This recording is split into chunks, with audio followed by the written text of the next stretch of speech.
Il est 8h32 et vous êtes bien sur RMC et BFM TV. Bonjour Éric Dupond-Moretti. Bonjour madame. Merci d'être dans ce studio pour répondre à mes questions. Vous êtes le ministre de la Justice, de très nombreuses questions à vous poser sur la justice des mineurs, sur les violences de plus en plus violentes, sur la question des jeunes. Nous proposons plus de fermeté à tous les étages. Voilà ce qu'a promis Emmanuel Macron hier. On va y revenir et vous allez nous expliquer comment ça peut marcher. Mais d'abord, je voudrais savoir si vous avez des nouvelles de Mohamed Amra.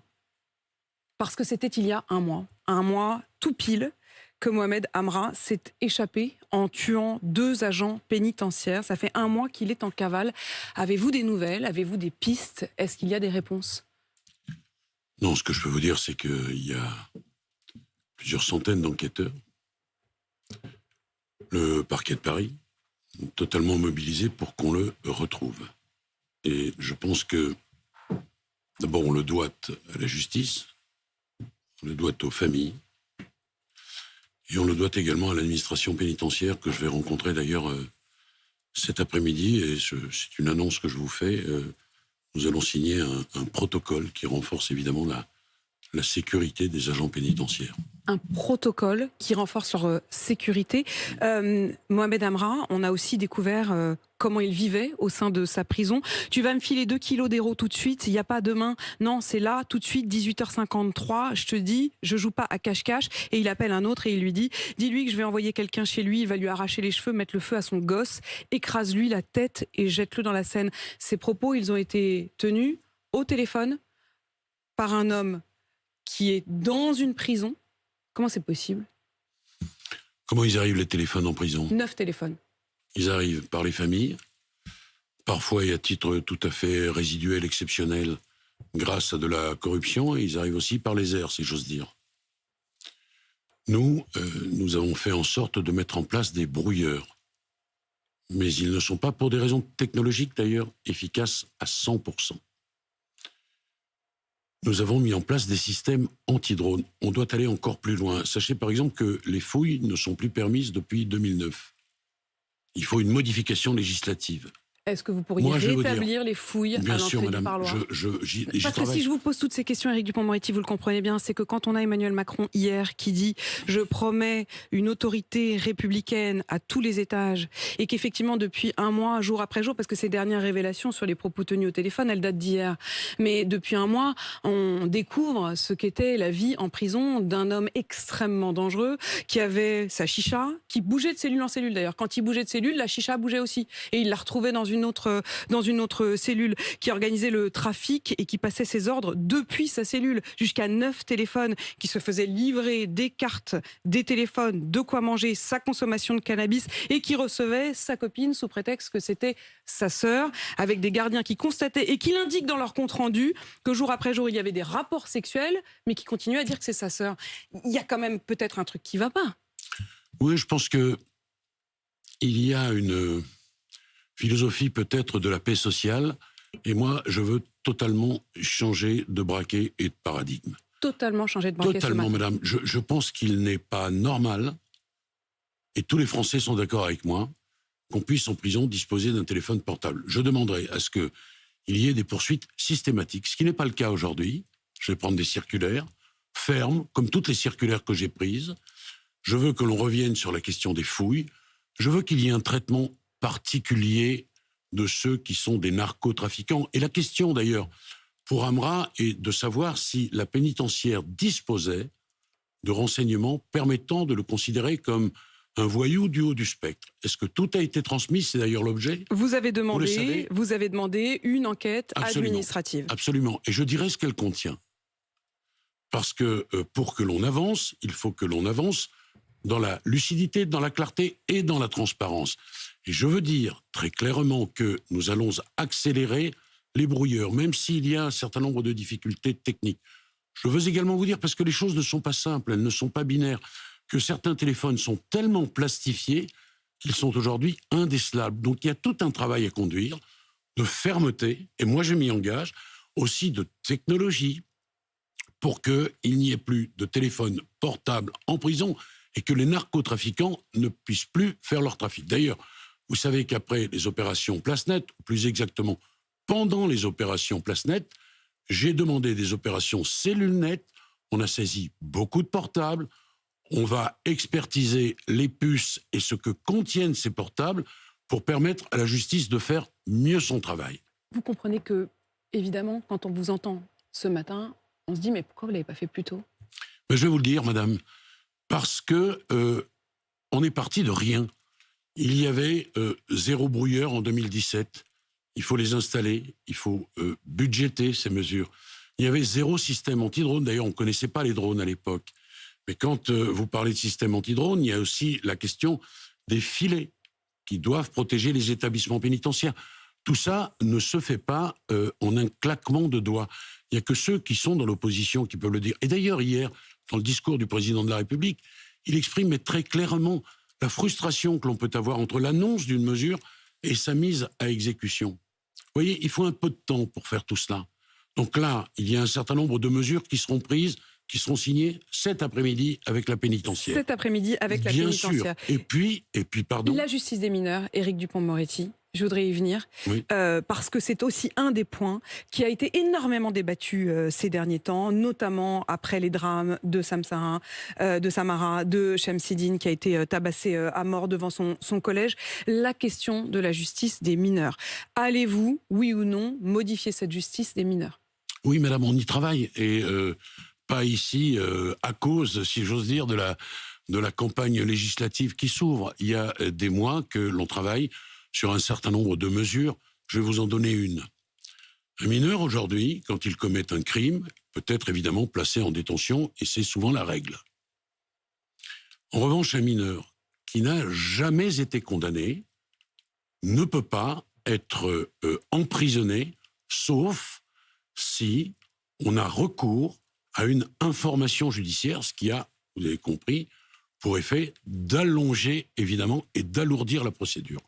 Je veux, c'est une mesure de fermeté, de radicalité, qu'un mineur, s'il commet un fait grave comme premier fait, parce que s'il n'a pas commis antérieurement il de n'aura fait, pas besoin d'être dans une récidive. Absolument, madame, on puisse envisager son placement en détention. Immédiate? Immédiate. Et pour tout vous dire, j'ai beaucoup consulté, parce que là encore, ça ne se fait pas en un claquement de doigts. Il n'y a que les oppositions qui ont la baguette magique. Je vais vous faire remarquer d'ailleurs qu'on a d'abord réformé le code de justice pénale des mineurs. Il a fallu 10 ans pour le faire. Et il porte ses fruits, ce nouveau code de justice pénale des mineurs, notamment en matière de réduction des délais. Mais s'agissant de cette mesure forte que je veux prendre, bien sûr que j'ai consulté tout le monde, comme je le fais habituellement, et les procureurs m'ont dit, mais là, on a une difficulté, c'est qu'il faut, pour incarcérer, que l'on ait recours. Je vous donne un exemple. Un mineur vole le sac d'une vieille dame. Circonstance atténuante, la vulnérabilité, bien sûr, et peut-être même la réunion, souvent... Aggravante, vous voulez dire? Oui, oui, qu'est-ce que j'ai dit? Vous avez dit atténuante. Oh, pardonnez-moi. Aggravante, bien sûr. Circonstance aggravante, il en faut 2 pour que l'on soit sur une certaine gravité quant aux peines encourues. Aujourd'hui, si le procureur veut que les jeunes interpellés soient placés en détention, je viens de le dire, il faut avoir recours à l'ouverture d'une information. Donc, des délais... voilà. Des délais, de la lourdeur, etc. Ça, vous faites lever ça. Et vous faites sauter oui, ça. madame. Oui, madame. Vous le faites sauter quand? Écoutez, on a un texte qui est prêt. Oui, enfin, vous comprenez bien que si je vous pose cette question, c'est que le texte, il est prêt. Mais bon, là, dans les circonstances, pas sûr que vous puissiez y travailler. Il ne va pas vous échapper, il ne vous échappe pas qu'il faut un Parlement, donc une Assemblée nationale et un Sénat, mais le texte est prêt. Disons que dans ces cas-là, ça fait partie du programme de votre... De la même façon, j'ai annoncé un certain nombre de mesures concernant le haut du spectre de la délinquance et en particulier la lutte contre le narcotrafic. J'ai un texte qui est prêt. Maintenant, je vais vous reposer la question, Éric Dupond-Moretti. On va prendre votre exemple du jeune qui s'en prend à cette vieille dame et à son sac à main. S'il a 16 ans, si je comprends bien, votre texte pourra avancer vers cela. S'il a 13 ans? S'il a 13 ans, il y a déjà un certain nombre de mesures. La question que vous posez, c'est celle...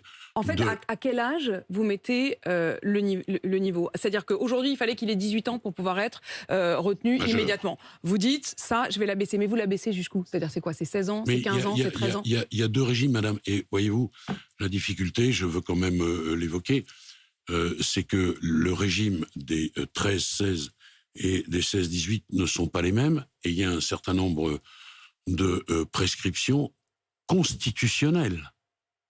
il y a un certain nombre de décisions du Conseil constitutionnel, je ne veux pas être trop technique, il y a plusieurs décisions qui rappellent que la justice des mineurs est une justice qui reste une justice spécifique. Je vous pose ma question, imaginons il a 15 ans.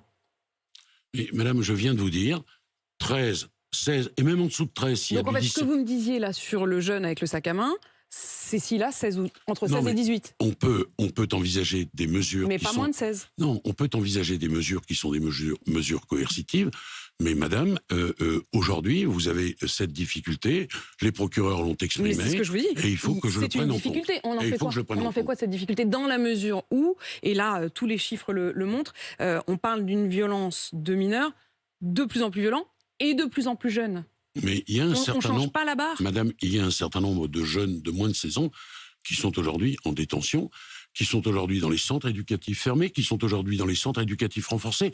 Et je voudrais vous dire quelque chose, d'ailleurs j'y fais venir là, en plein accord avec Gérald Darmanin, des policiers et des gendarmes qui vont, à côté des éducateurs de la protection judiciaire de la jeunesse, amener un peu de république, un peu d'ordre, un peu de fermeté républicaine. Comment on fait pour amener un peu d'ordre, un peu de république, un peu d'autorité ? Quand vous avez des enseignants qui sont policiers et gendarmes, voyez-vous, ça permet d'établir avec le mineur un rapport qui est un rapport que, personnellement, j'appelle de mes voeux. Éric Dupond-Moretti, vous avez dit que la justice, elle était plus rapide. Alors, la justice des mineurs, on va être très précis, elle est plus rapide parce qu'elle a été coupée en deux.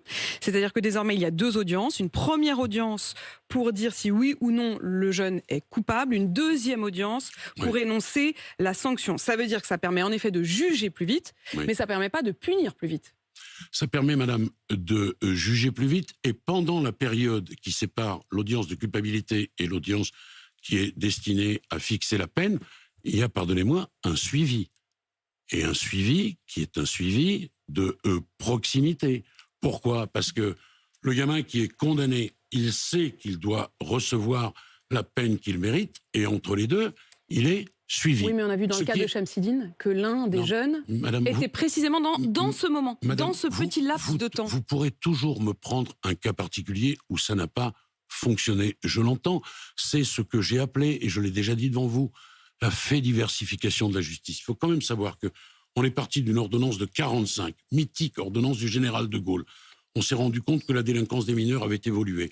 On l'a modifié. Ce texte a fait l'objet d'ailleurs d'un... J'ai d'ailleurs vous rappeler que Marine Le Pen elle-même a dit que ce texte allait dans le bon sens. Voilà. Bien, et il va dans le bon sens. Maintenant... C'est quoi comme argument, ça, Éric Dupond-Moretti ? De quoi ? Marine Le Pen a approuvé, vous voyez, ça veut dire que ça va dans le bon sens. Non, ce que je veux dire, madame, c'est que... Vous avez connu assez différent dans vos arguments. Mais pas du tout. Vous ne me laissez pas le développer, je vais le faire. Madame Le Pen a dit que ce texte allait dans le bon sens et Monsieur Bardella a critiqué ce texte. Voilà, c'est tout ce que je voulais dire, mais... Monsieur Bardella qui, lui, propose des peines courtes et immédiates pour les mineurs, ce qui est à peu près ce que vous nous énoncez ce matin. Oui, mais madame... ils n'ont pas comme référence la Constitution, ni d'ailleurs l'État de droit. Oui, enfin, c'est la même proposition. Moi, ce que je fais, c'est à la suite d'un travail de concertation, et c'est pas dans de la démagogie. Donc j'ai dit oui, qu'il y aurait cette possibilité de placer... Il y a le bon chasseur, puis il y a le mauvais chasseur. C'est-à-dire, il y a la bonne proposition et la mauvaise proposition, mais c'est la même proposition. Mais non, madame. Mais non, madame. Ça n'a pas été proposé. En tous les cas, pas de cette façon. Ce que dit le Rassemblement national, c'est que c'est sévérité à tous les étages, sans discernement, et sans même prendre en compte les impératifs constitutionnels. Nous, on est sérieux. Vous voyez, moi, je ne fais pas de fausses promesses. C'est un long travail. J'ai consulté beaucoup de monde, et le monde que j'ai consulté, je le pense, n'a pas été consulté par M. Bardella. De qui s'agit-il ? Il s'agit des procureurs de notre pays, des procureurs généraux, des policiers, des gendarmes, des avocats, de tous ceux qui sont des professionnels de la justice. Et, pardon de vous le dire, ça prend du temps.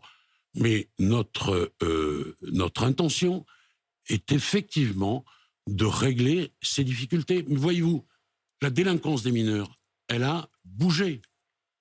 Peut-être pas en nombre, mais en intensité, c'est une réalité. Et les causes de cette délinquance sont des causes qui, il y a de cela encore quelques années, nous étaient inconnues. Le président de la République a évoqué hier, par exemple, les écrans, les réseaux sociaux qui ont effectivement un rôle dans la délinquance des mineurs. Il faut travailler à tout cela de façon sérieuse. Emmanuel Macron qui dit qu'il veut interdire les téléphones portables aux moins de 11 ans. Je vous reprends le début de notre interview. Un homme qui est en prison, à la prison de la santé, dont on contrôle les faits et gestes, il a 9 téléphones portables. Je vous ai répondu. Donc on n'arrive pas à interdire un téléphone Non, portable dans une prison, 9 téléphones portables, mais on va interdire les téléphones portables des jeunes de 11 ans. Je crois que vous devriez venir 15 jours à mes côtés et vous verriez. Mais je ne demande que ça. Je ne demande que ça. Observer, comprendre. 2 secondes. C'est beaucoup plus facile de commenter. Vous êtes dans l'IACA Faucon, faudrait peut-être. Moi, je vous dis, madame, que les choses sont complexes. Pourquoi elles sont complexes? C'est la faute des journalistes. Madame, c'est pas du tout ce que je dis, madame de Malherbe. Je viens de vous expliquer que nous avions affaire à des phénomènes de drones, par exemple, ça n'existait pas. Il faut le temps de réagir, de mettre en place. Je viens vous expliquer qu'un certain nombre de portables sont tellement plastifiés qu'ils ne sont pas décelables. Un certain nombre des outils permettant de déceler des métaux ne fonctionnent pas en prison parce que les murs sont métallisés. Je viens vous expliquer, madame, que nous avons mis en place des brouilleurs, que nous avons mis en place des systèmes anti-drones, que nous avons mis en place des filets, qu'il y a pas loin de 200 établissements pénitentiaires, que ça ne se fait pas en un claquement de doigts. Voilà ce que je vous dis. Mais ma volonté, elle est très claire. Je trouve totalement anormal qu'il y ait un téléphone portable en prison. Je dis que les parquets, désormais, poursuivront tous ceux qui ont des portables. Je dis qu'il y aura des répercussions sur les réductions de peine. Je rappelle d'ailleurs que, à ce propos, j'ai viré les réductions de peine automatiques pour les remplacer par des réductions de peine à l'effort et que, parallèlement à cela, j'ai mis en place un contrat du détenu travailleur parce que je veux que l'on travaille en prison. Éric Dupond-Moretti, les juges ne sont pas politiques. Le syndicat de la magistrature appelle cependant dans un communiqué hier à manifester samedi à Paris. Est-ce leur rôle ? Le Conseil supérieur de la magistrature a dit qu'ils avaient une liberté totale d'expression. Moi, je suis respectueux des institutions. Si vous me posez la question à moi, je pense que ce n'est pas leur rôle. Mais je n'ai rien à dire là-dessus. C'est leur liberté et elle s'exprime, madame, en des termes que vous venez de rappeler. Ça vous choque ? C'est pas le rôle d'un syndicat de magistrats. Ça donne à voir que certains magistrats sont politisés. Je dis bien certains. Et moi, je ne veux pas qu'on mette tout le monde dans le même sac, voyez-vous, parce que quand même, la grande majorité des magistrats de notre pays, des greffiers, des avocats, des contractuels, sont des gens qui travaillent bien. Et depuis quelques mois, puisque vous me parlez du bilan, je veux vous dire que nous avons en matière civile un déstockage très important. Ça veut dire qu'aujourd'hui, la justice est rendue plus vite. Ça veut dire également que les magistrats se sont emparés de ce que nous avons mis en place, la politique de l'amiable, qui permet de passer de 3 à 4 ans pour un litige à 4 mois. Mais tout ça n'est pas suffisant. Et quand on a l'honneur d'être un ministre régalien comme je le suis, on ne peut jamais se dire que tout est réglé. Voilà, madame, ce que je peux vous dire. Il faudrait des heures pour évoquer le bilan et les choses qui restent à faire. Est-ce que vous serez candidat, Éric Dupond-Moretti ? Je serai là où le président de la République me demandera d'aller. Ce que je peux vous dire, c'est que quelle que soit la place qui sera la mienne, je me battrai. Je ne veux pas que notre pays tombe dans les mains des extrêmes. Extrême gauche, enfin, Monsieur Poutou, Madame de Malherbe. Le NPA. NPA anti-flic, lorsque on tire des mortiers à La Courneuve sur le commissariat, ce monsieur dit « Quel joli feu d'artifice ». Mais vous imaginez ? C'était lors des émeutes. Et sur le Hamas, il estime que c'est un acte de résistance. Mais c'est une honte absolue. Honte à ceux qui se marient avec ces gens du NPA. Et monsieur, le NPA dont je précise, je recevais Olivier Faure sur RMC ce matin, qui dit qu'en effet, il pourrait y avoir quelques circonscriptions de cette coalition de gauche qui sont octroyées au NPA. Mais c'est lunaire de dire des choses comme ça. Monsieur Faure, il a vendu le Parti socialiste, qui était un grand parti de gouvernement, pour un plat de lentilles, pour quelques places. Et d'ailleurs, qui serait s'il gagnait, si par malheur il gagnait, leur Premier ministre ? Monsieur Mélenchon ? Il s'est dit prêt, Jean-Luc Mélenchon. Oui, Monsieur Boyard, Madame Panot, c'est ça qu'on veut pour la France. Et de l'autre côté, excusez-moi, mais l'escroquerie démocratique, il y a des gens qui ont voté pour Monsieur Zemmour et qui se sont ralliés à sa bannière. Et aujourd'hui, ceux qui faisaient partie de son équipe retournent, si j'ose dire, dans la famille originelle. Marion Maréchal Le Pen. Mais les électeurs qui ont voté Zemmour et qui voient les zémouristes, les zémouriens, je ne sais pas comment il faut les appeler, repartir au RN, mais qu'est-ce qu'ils se disent ? On est cocus. Comme d'ailleurs, les électeurs de Raphaël Glucksmann sont aujourd'hui cocus. Et quand le président de la République dit « Moi, je souhaite une clarification », elle est en cours, là. on voit ce qui se passe. Certains LR, l'extrême droite, extrême droite qui se rallie à l'extrême droite, et côté gauche, monsieur Poutou. Mais dites-moi, vous avez vu des images de l'Assemblée nationale? Est-ce que les Français ont envie d'un Parlement comme celui-là? La réponse, à mon avis, elle est non. Et le président propose une clarification. Il a dissous l'Assemblée nationale pour obtenir cette clarification. Et je pense que petit à petit, les masques vont tomber. Éric Dupond-Moretti, merci d'être venu ce matin répondre à mes questions. Vous êtes le ministre de la Justice, garde des Sceaux.